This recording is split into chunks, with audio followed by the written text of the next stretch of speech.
Good morning.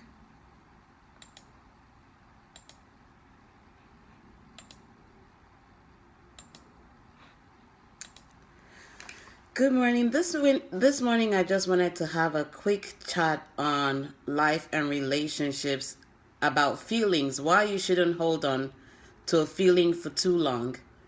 When we go through the motions, when we go through a situation, when we go through life or a relationship that may end, we tend to hold on to the feelings.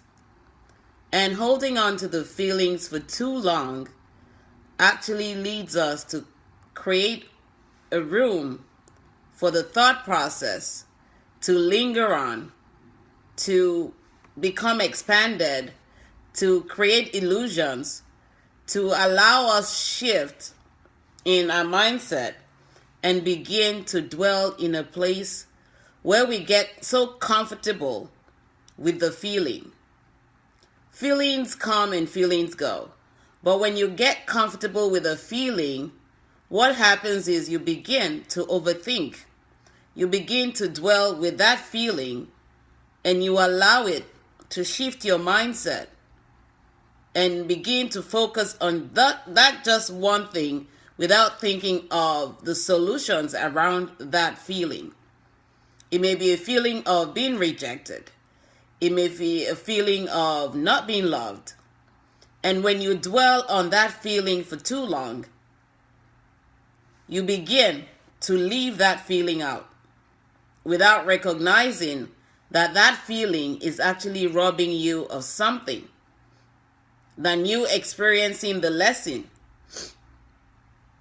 A relationship ends and you hold on to the feeling of being rejected. Why does it have to be you? Why does it have to happen? Why would someone treat you that way?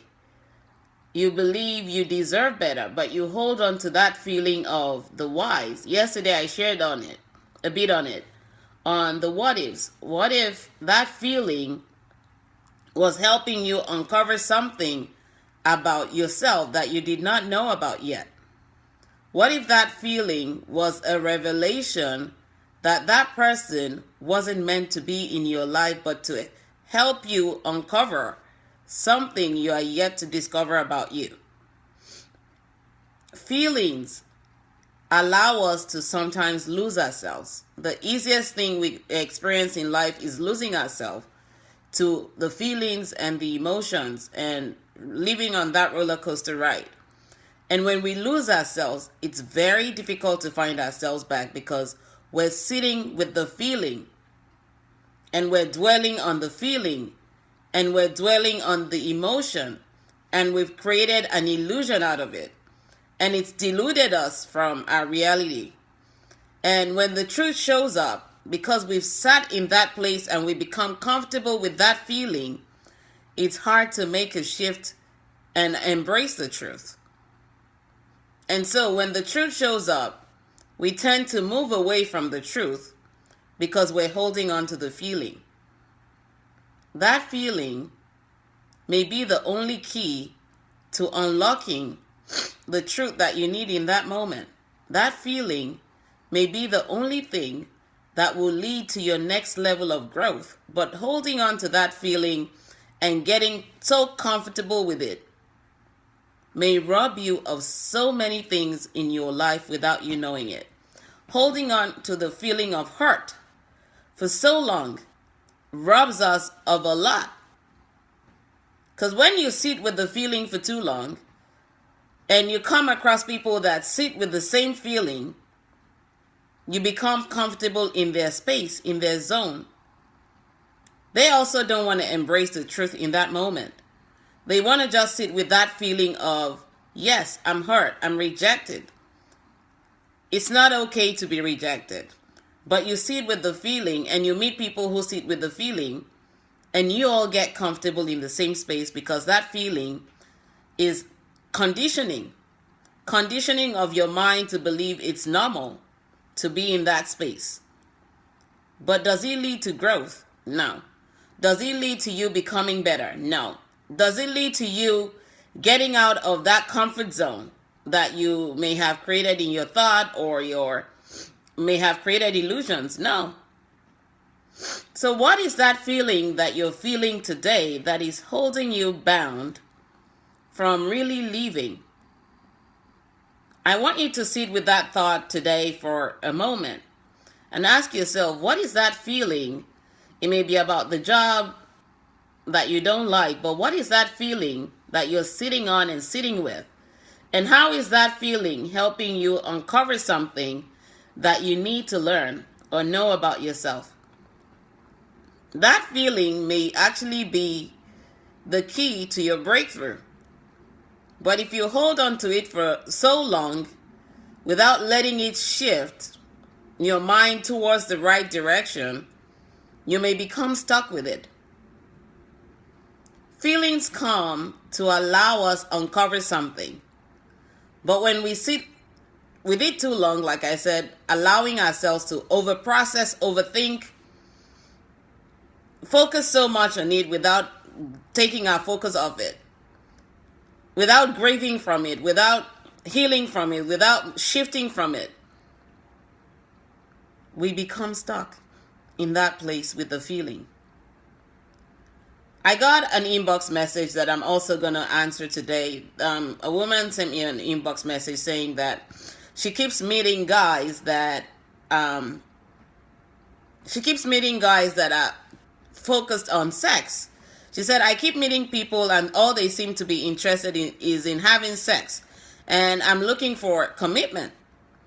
And my question to you, in case you watch this, is what feeling are you sitting with that may be entertained with this kind of partners that you're meeting that may lead to them thinking that you are up to sex, having sex? It may be a feeling within you. It may be how you're presenting yourself. It may be the conversations you're holding.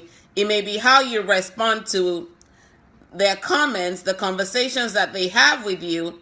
And you may not really, Juliet, thanks for joining from the UK, I see you. You may not really understand that feeling. Why do you keep attracting the same kind of people? You may be sitting with a feeling within you that is not allowing you to shift.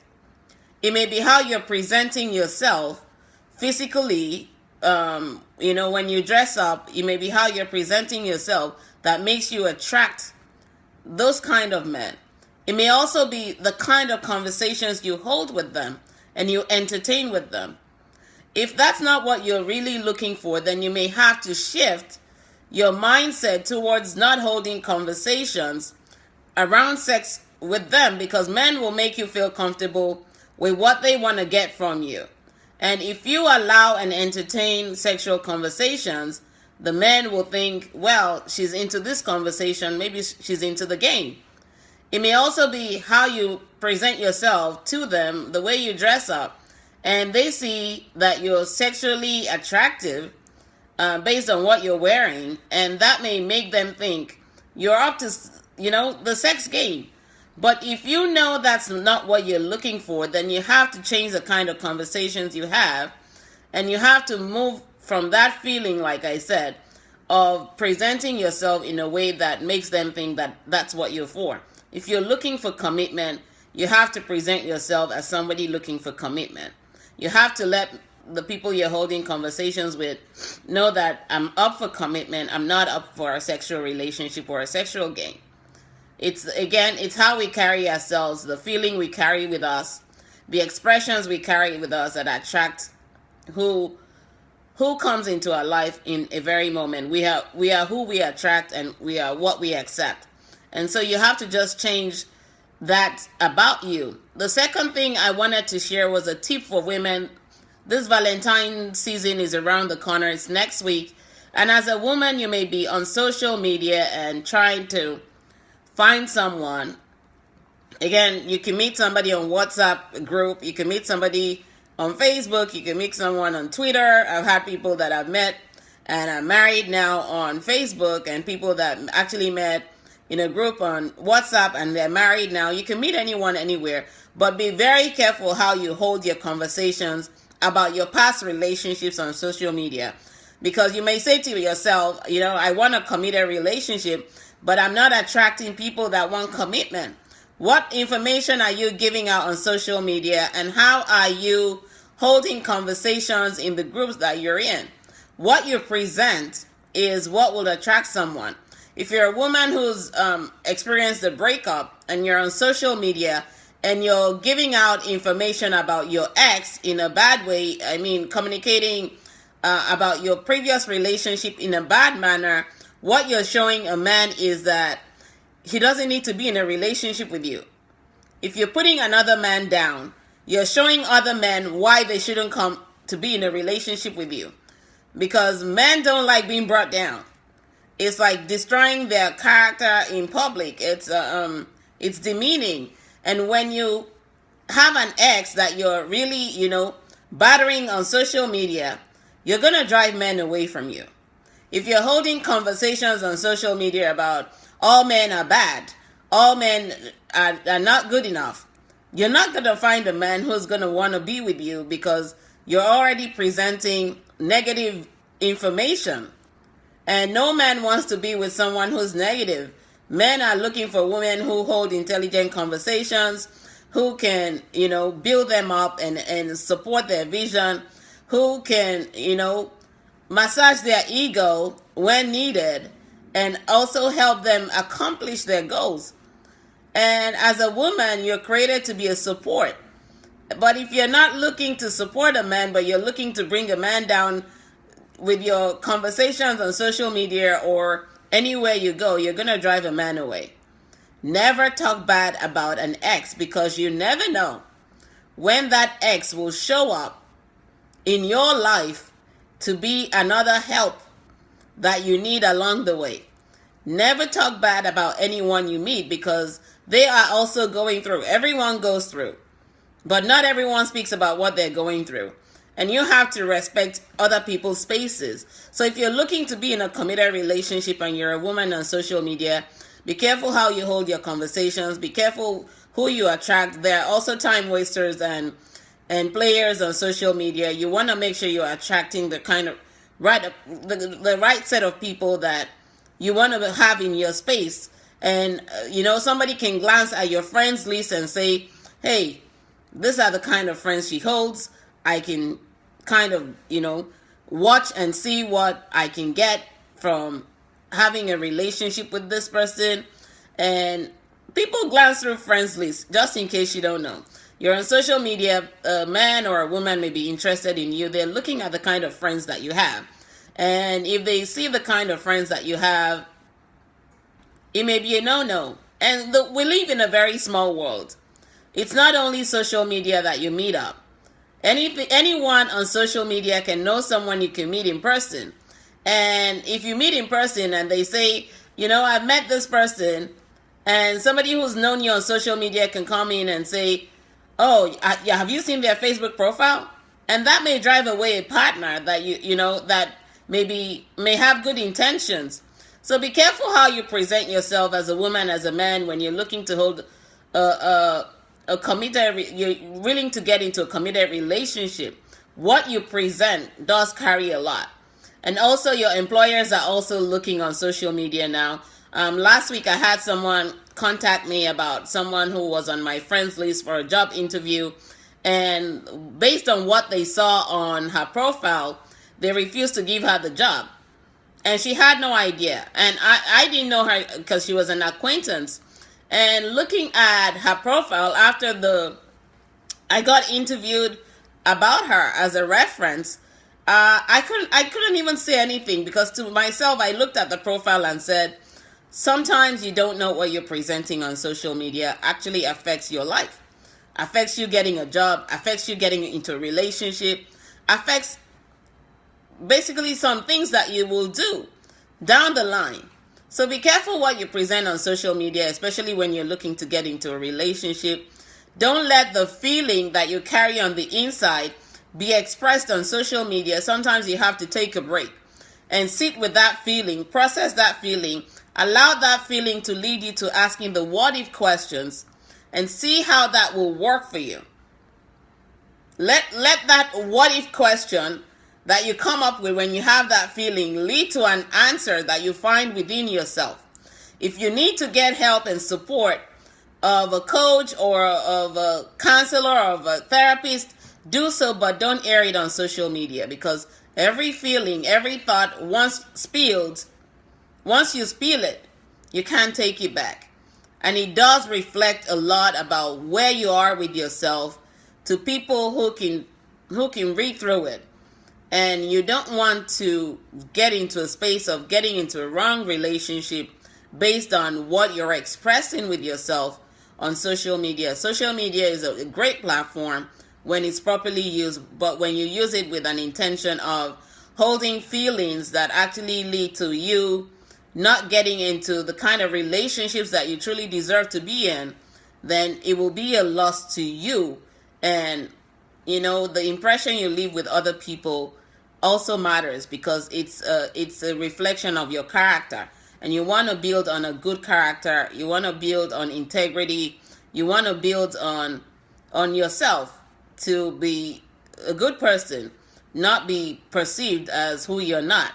We are what we present. We are what we allow. We are what we accept. So I just wanted to share that about your feelings. Don't let your feelings lead to illusions. Don't let your feelings lead to you losing yourself. Don't let your feelings that you sit with and get comfortable with make you lose sight of where you are with you. Allow those feelings to be processed with the what if questions. Ask yourself the question, when you have that why feeling, why do I have to go through this? Why can't I find a partner? Ask the what if questions. What are you doing wrong? What can you do better? If you need the support of a coach, like I said, get the support of a coach, a counselor. Sometimes your friends are not the best people to sit with. A neutral person who doesn't know you can be the source of help that you need. I've always said it. Feel free to inbox me if you need support. Feel free to send me an email. I'll be more than happy to support you on your journey. But don't sit with the feeling that makes you overthink for a long period of time and makes you turn that, thought process into illusions due to overthinking, and make you get comfortable with pain or hurt without healing from that feeling. Feelings can come and go, but we cannot sit on a feeling for too long and allow it to delude us and lead us out of who we are and make us become who we are not.